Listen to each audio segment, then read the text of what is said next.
Biometric বা আঙ্গুলের ছাপ দিয়ে মোবাইল সিম নিবন্ধনের শেষ সময়ে সেবা কেন্দ্রগুলোতে গ্রাহকের উপচে পড়া ভিড়।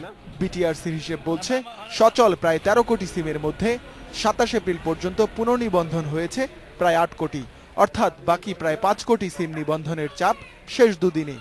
যেহেতু লাস্ট ডেট ৩০ তারিখ, সিম অফ করে দেবে ৩০ তারিখে, সো এই জন্যই তো আমরা করতেছি। লাস্ট মোমেন্টে এসে যেমন কাস্টমারের প্রেশার, তেমনি আমাদেরও প্রচুর প্রেশারের মধ্যে আছে।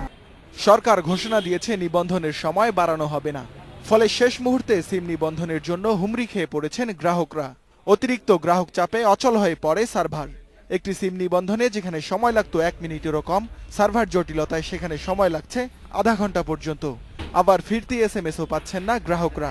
শুক্রবার সকালে এক পর্যায়ে বন্ধ হয়ে যায় গ্রাহক সেবা। একটা কাজ করতে পারি নাই, লগ ইনই হতে পারিনি। সার্ভার ঘুরতেছে তো ঘুরতেছে। প্রায় আধা ঘন্টা বসেছিলাম, বাট সিস্টেম এখনো ডাউন বলছে। সেবাদানকারীরা বলছেন, এনআইডি সার্ভারের ত্রুটির কারণে নিবন্ধনে জটিলতা সৃষ্টি হয়েছে। নির্বাচন কমিশনের যে সার্ভার, ওখানে বেশ স্লো দেখা যাচ্ছে। এনআইডি যে মেসেজটা যায়, সেই মেসেজটা এনআইডি থেকে আমাদের আসতেছে না। তবে ডাক ও টেলিযোগাযোগ প্রতিমন্ত্রী জানিয়েছেন, এনআইডি সার্ভারে কোনো সমস্যা নেই। এনআইডি সার্ভার ডাউন না, সমস্যাটা কি অপারেটরদের নাকি এটা দেখতে হবে। এনআইডির কোনো সার্ভার ডাউন না, আমি এখনো কথা বলেছি, 5 বার কথা বলেছি। শেষ মুহূর্তে সিম নিবন্ধনে জটিলতা এবং বিপুল সংখ্যক গ্রাহক নিবন্ধনের বাইরে থাকায় সিম নিবন্ধনের সময় বাড়ানো হবে কিনা সে বিষয়ে চিন্তা করছে সরকার। সিদ্ধান্ত জানা যাবে শনিবার ৩০ এপ্রিল।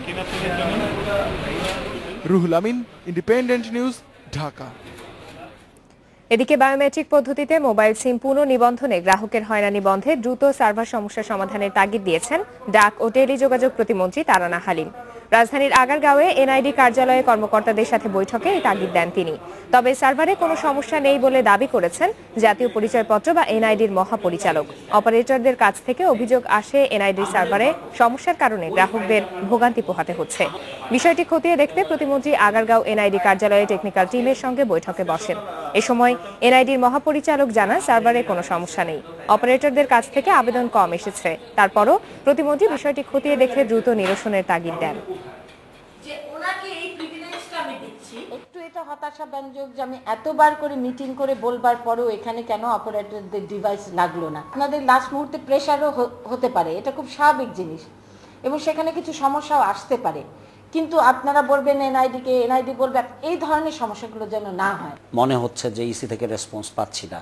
আর আমরা যেটা এখানে ক্যালকুলেশন করে এবং আমরা লাইভ যেটা মন্ত্রী মহোদয়কে আমরা যেটা দেখিয়ে আসলাম, সেটা হচ্ছে আমার এখানে কিন্তু রিকোয়েস্ট যা আসছে তা সার্ভ হচ্ছে, আমি রিকোয়েস্টই পাচ্ছি না।